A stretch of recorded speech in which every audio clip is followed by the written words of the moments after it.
મારું નામ મહિપતસિંહ પ્રતાપસિંહ પરમાર છે। મારું ગામ નાની વાવડી, તાલુકો રાણપુર, જિલ્લો બોટાદ। બરોબર છે।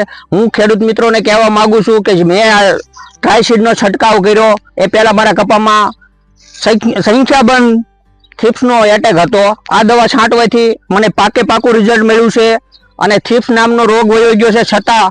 અને બીજા નંબરમાં કે કપામાં એવી ગ્રીનરી અને ગુણેપ જોવા મળે છે કે આ દવા જેવી એક બીજી કોઈ દવાનું રિઝલ્ટ મને અત્યાર સુધીમાં સારું લાગ્યું નથી। બીજા નંબરમાં કે આનો એક બીજો ફાયદો એ છે કે આ દવા છાંટ્યા પછી 20 દિવસ સુધી કપામાં જવાની કોઈ જરૂર રહેતી નથી। તો દરેક ખેડૂતને હું કહું છું કે આ ભલામણ કરું છું કે ટ્રાયસીડનો છંટકાવ કરજો, આનું રિઝલ્ટ સારું છે। બરોબર છે।